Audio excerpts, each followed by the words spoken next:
Hey there, gang. Patrick King here, and I want to thank you for tuning in for episode number 11 of my new audio broadcast, Talking About Horses. In these broadcasts, I try to bring you some of the best riders, horsemen, trainers, equine advocates, and thought leaders in the horse industry for tips, insights, and stories. You can listen at home, at work, in the car, or, geez, even in the saddle, either through Facebook, YouTube, or by downloading the podcast direct from the iTunes store. Today, I'm pleased to be joined by Callie King from CRK Training. Callie's at the forefront of online equestrian education, and she offers several riding programs and events through her online resources geared toward riders at all levels and stages. Callie, thanks so much for joining us. Thank you for the invite, Patrick. I'm happy to be here. Oh, that's awesome. That's awesome. Thank you. So, and I won't lie, I'm a little nervous about this because you've been doing the online stuff actually more than I have. And you've kind of been inspirational to me in looking to the online resources, especially through social media, for educating riders and educating horsemen around the globe. So again, I can't thank you enough for joining me here. So for anybody that's out there listening that might not know about you and who you are, can you give us a little bit of background? Sure. Well, what I do day to day is I have a farm in Chester County, Pennsylvania, and I teach lessons here. I've got a pretty busy training program, and we've got some boarders. But then, like you said in the intro, for about 5 years now, I've been doing a lot of online education. It started really small, but it's grown. So we do a lot of video of everything from just day-to-day sessions with the horses to kind of bigger production stuff, making courses, and basically just looking to help get really quality information out there to people that, might not be able to access it locally. That's awesome. So you've been at this for 5 years now? Yeah, yep. Wow. 5 years, starting 2012. Wow. Very cool. So you've definitely got me beat by quite a bit here. Well, the first stuff, you've hit the ground running. My first stuff was a little, shaky audio and video bopping around. It wasn't too fancy. Oh, well, like I said before we went live, there's nothing fancy on the back side of this. So someday we'll share some video clips of that. But until then, we'll let everybody think that we're in some sort of fancy, fancy recording studio or something like that. So. Yeah. So let's talk about horses here for a minute. So how did you get your start with horses? Well, I was one of those lucky kids that always loved horses, and my parents supported it. So they got me some riding lessons at a local barn when I was about 6 years old. And I, took some lessons there on and off. And then I got another really lucky break when we were at a friend's place, a family friend, and they lived out west. We were in Colorado, and they asked if I wanted to go riding. I was 9 years old, and they had two kids that were around the same age. So we went out riding, and I just fell in love with the horse that I rode. He was this old quarter horse. He was 32. Now I came back in for dinner, and the old rancher, his name was Jim, we sat down for dinner, and he said, "If you want that horse, you can have him. You can take him home." And I don't think my parents were expecting that, but I mean, as a 9-year-old kid, that just made my year, made my life. Right. Yeah. So that's what I think really got me started, was having Old Scotch and playing around with him. And then I've been with the horses in a variety of different disciplines and jobs since then. Awesome. Very cool. So I'm assuming on the ranch then, with the quarter horses and with Scotch, you got started riding Western? Yeah, I started riding Western, and I rode Western until I was, I think, around 12, and then I really wanted to jump, and when the jump started to get higher in the Western saddle, it wasn't too comfortable, so I switched to English, started riding English, and had a variety of different horses when I was young. I had some Rocky Mountains, and I had a thoroughbred that I did the jumpers with.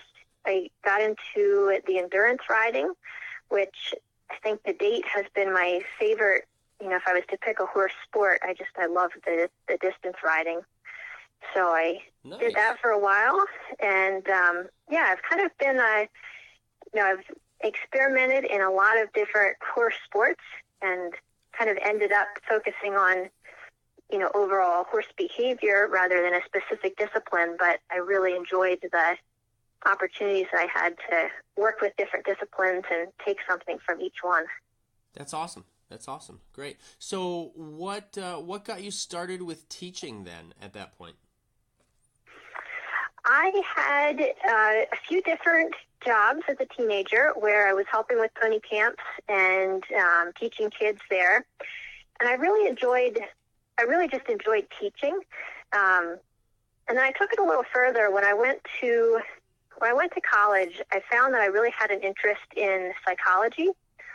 So when I started getting back into the horse world coming out of college, I kind of, without doing it consciously, I kind of incorporated what I'd learned about psychology through reading books and through some of the classes that I'd sat in on to my riding students. So I was really focused or really interested in how we think, how we learn as humans, and how that could be applied to teaching styles.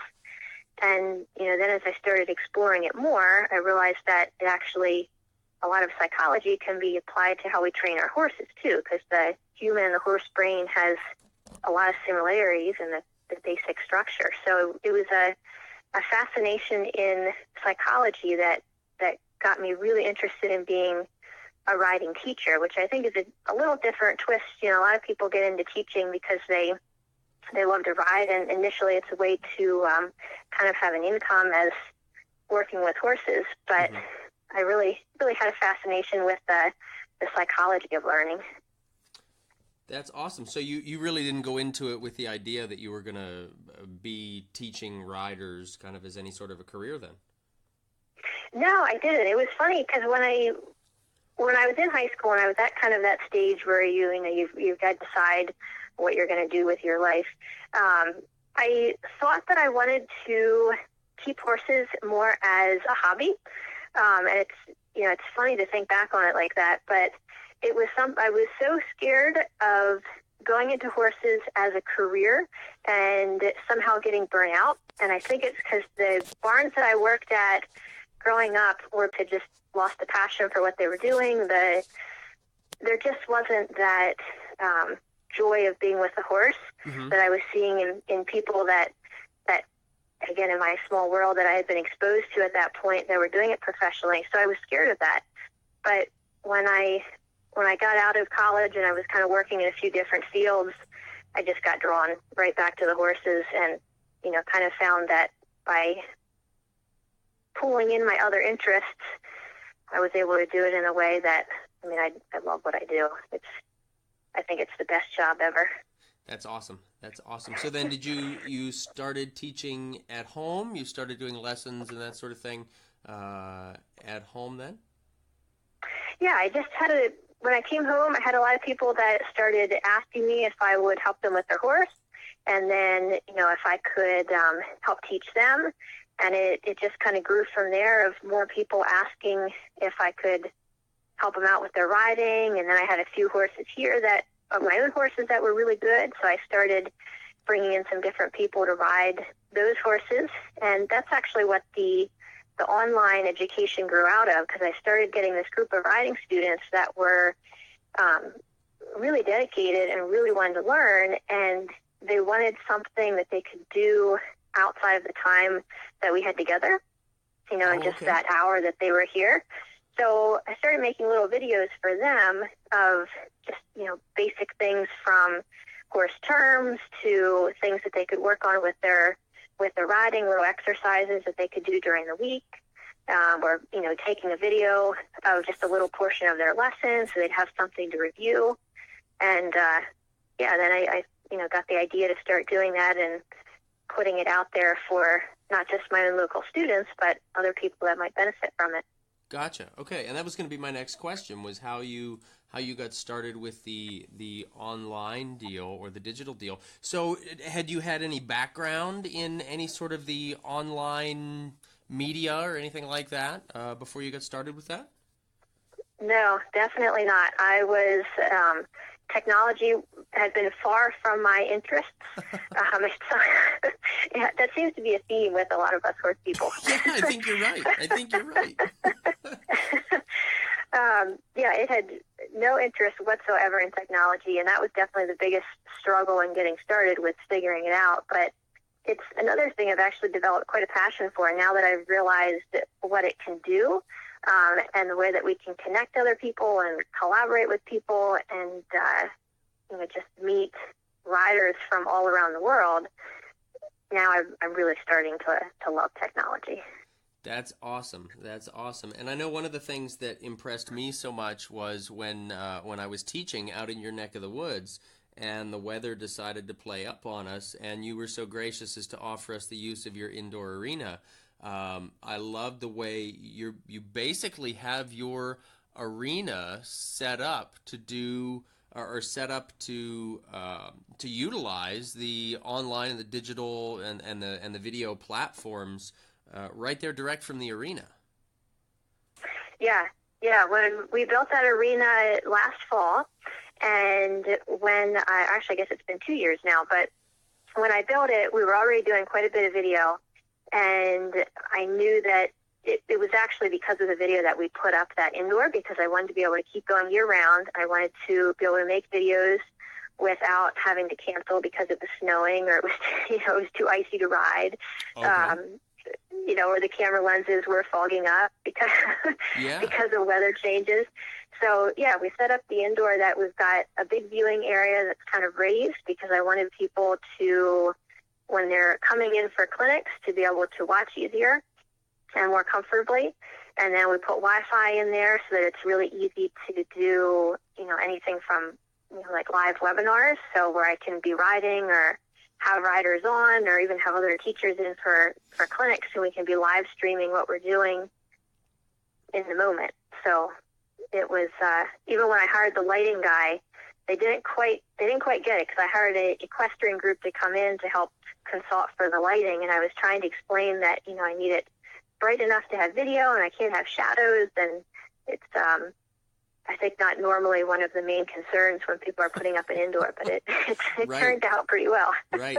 I think that's fascinating that you got started with the video and the online technology like this as a total accident, and then you end up designing your entire arena to suit it. I just think that's fascinating to me. I love it.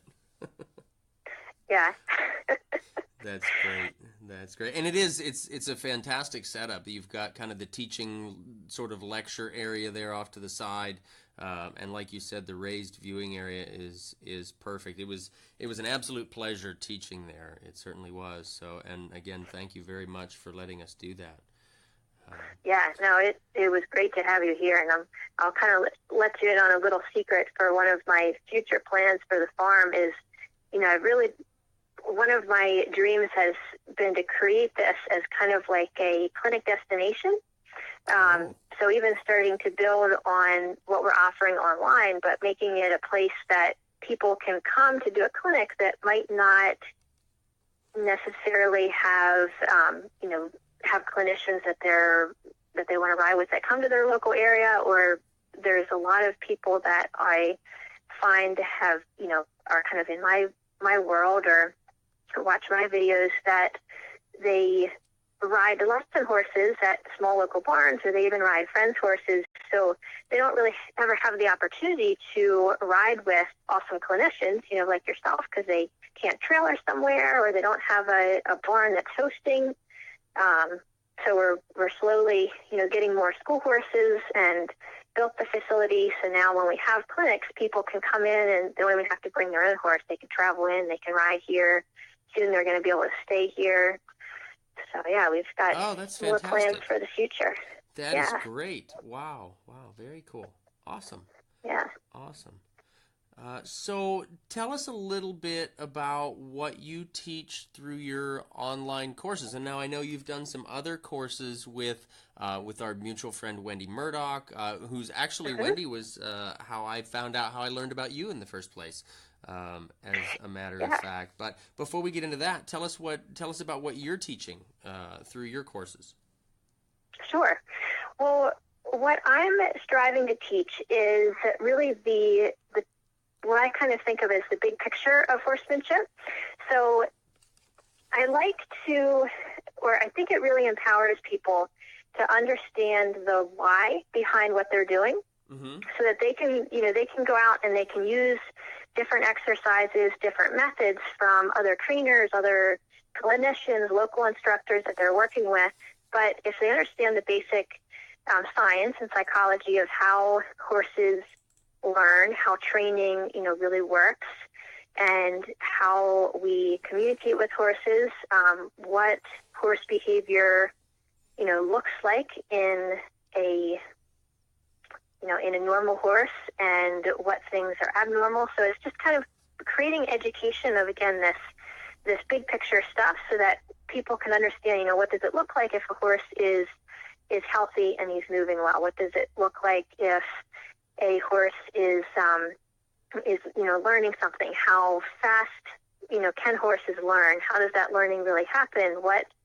What is normal horse behavior? So again, it's kind of providing some of the context for as folks are going out and looking at different training methods, or just putting a little more understanding behind exercises that they may have been taught or that they may be working on with their horse.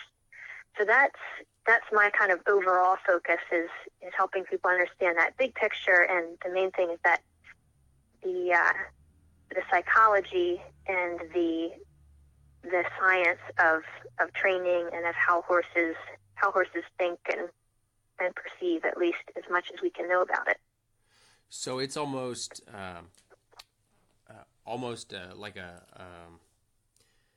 preparatory course then for a clinic, because they get to learn more about how the horse actually learns and processes the information.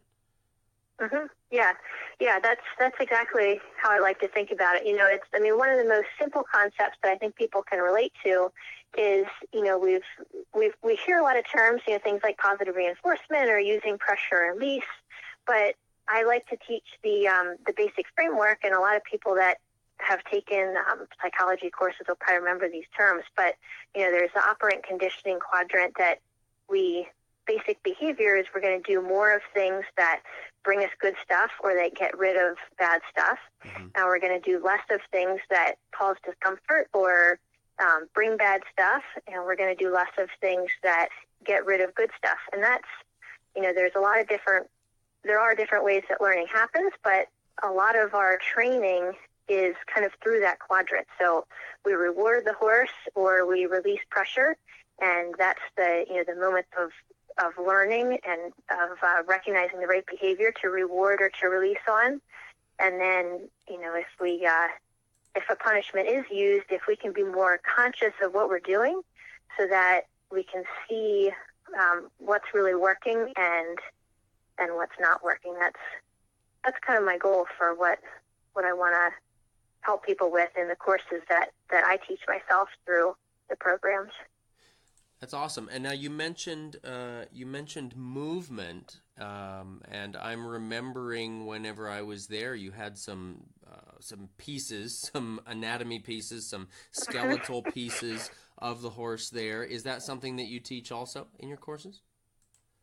Yes, it is, and it's one of the things that I have gotten a lot of help with teaching this from Wendy Murdoch. So you mentioned earlier a mutual friend of ours, and someone I definitely respect. But I've been a little bit of a anatomy kind of geek myself. So the anatomy pieces that you're referring to is the horse skeleton that I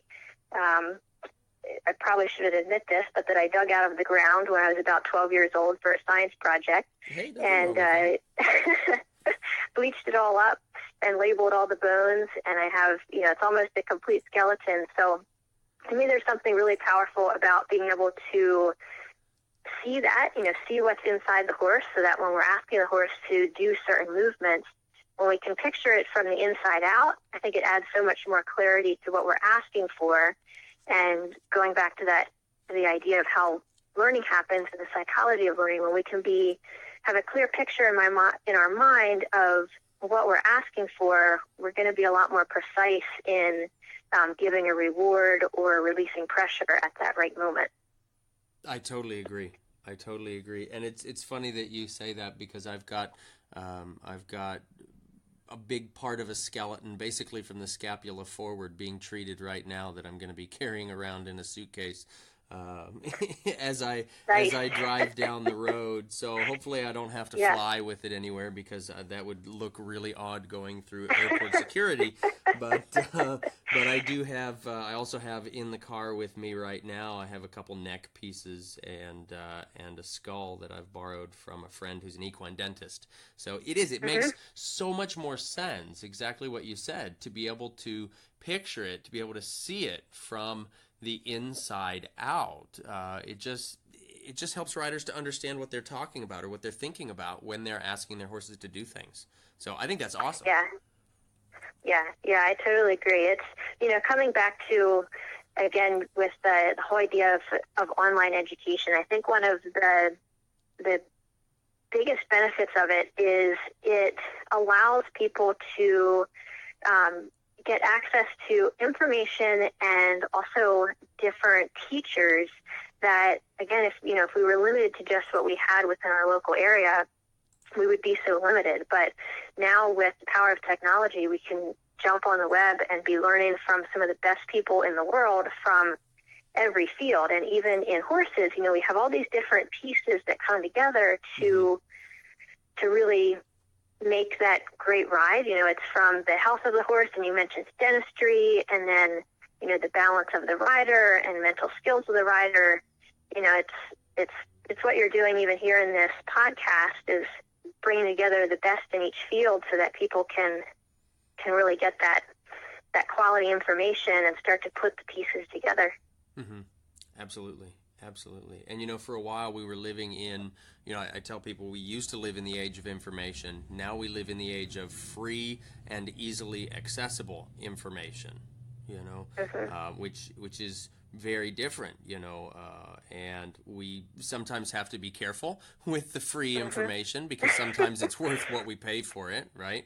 But at the same time, it's also a case where we're now in the age of these platforms like this, like your platforms, and that you're utilizing for your courses, and this platform here that folks might be listening to these podcasts through, YouTube, Facebook, iTunes, that sort of thing.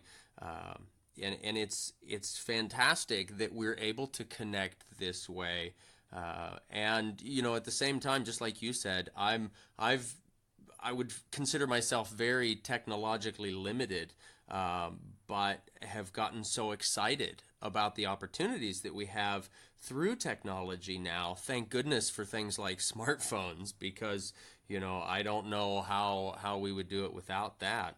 And all these other platforms that are available to us. That, a couple weeks ago, I was chatting, to a friend in Australia doing one of these podcasts and that sort of thing, where in the past it would have never been a possibility, So.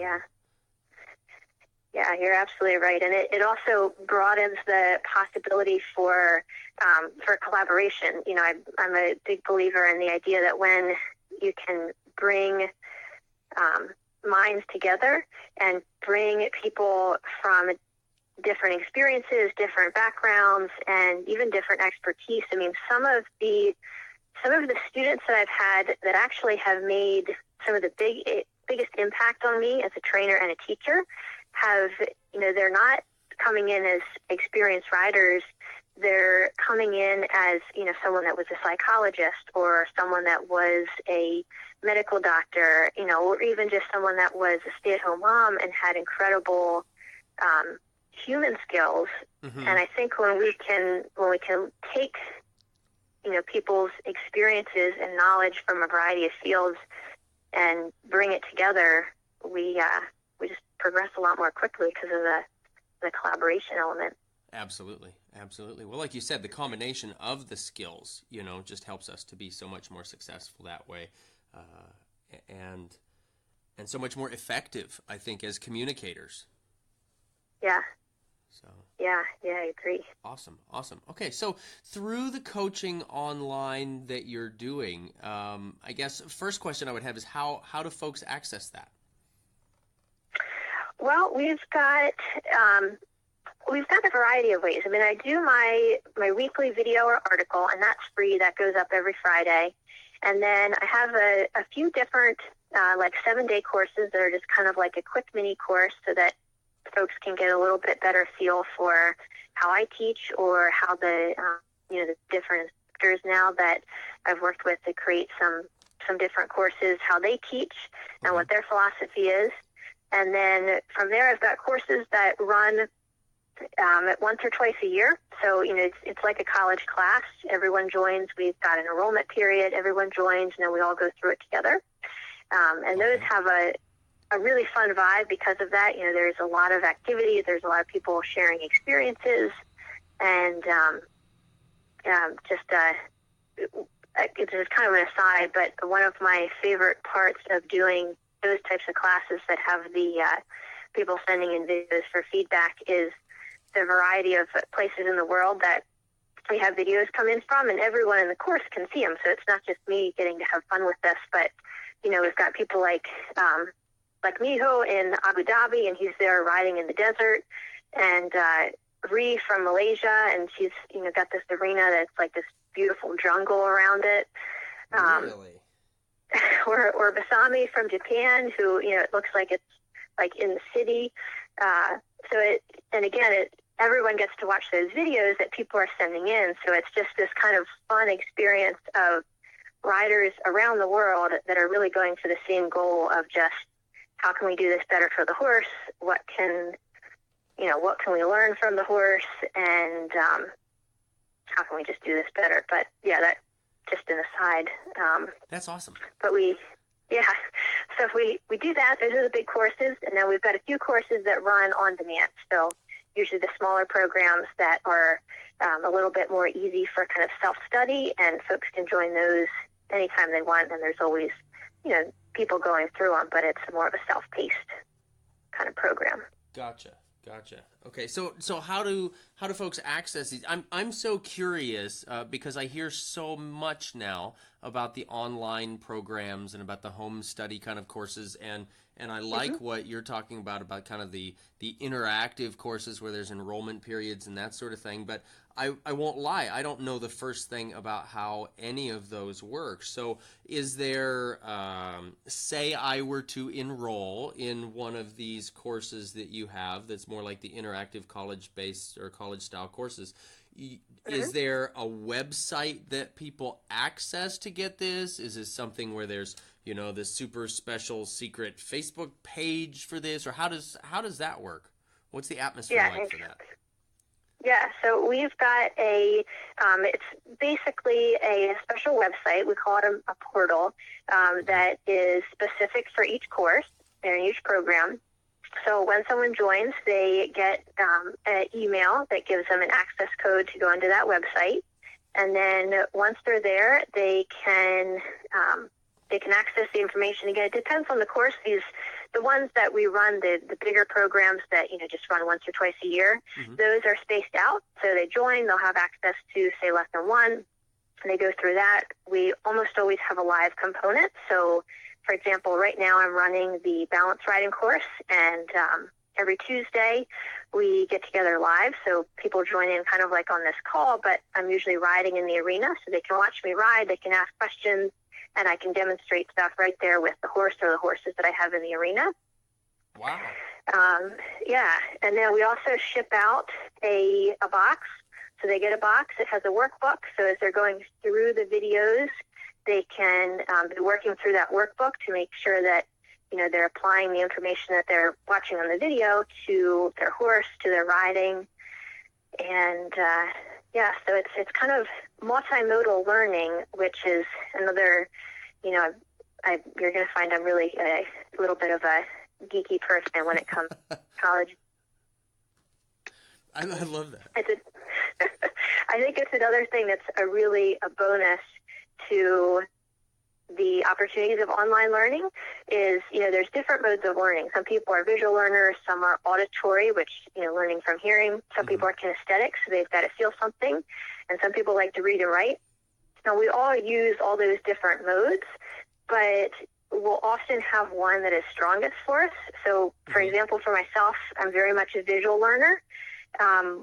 When I take a lesson with someone, or if I go, myself with my horse to a clinic, I find that that's often my worst riding, because when I'm trying to listen and apply at the same time, I have a hard time processing it.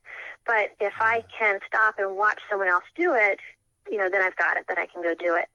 So the benefit of, taking a course as opposed to, say just a weekly riding lesson or just an occasional clinic is you can start to get those different modes of learning. You can watch a video, you can write in your workbook, and then you can also go out and take a specific exercise to go practice on your horse. That's fantastic. That's fantastic. So, and gosh, I mean, I'm looking at this, and I apologize. I'm taking notes while we're talking, because I like to do that for each of these broadcasts that we do, because things pop into my head as we're chatting. But so it sounds like you're covering all the bases with these programs, as far as the workbook and the live components and the video lessons and the Q&A stuff and being able to watch you work live. So so there's a ton of planning then that's going into these ahead of time. Yeah, it's a lot of planning, and we're constantly redoing them. So with all of our courses, when someone joins it, it's lifetime access. So, once they join it, they can go back and review all the material that they've essentially purchased forever. And they can Oh, okay.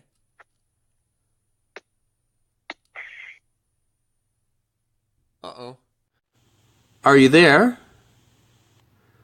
Oh, gang, I think we might be having some connection errors with Callie. We'll see if she pops back up on here. Let me see. Uh-oh.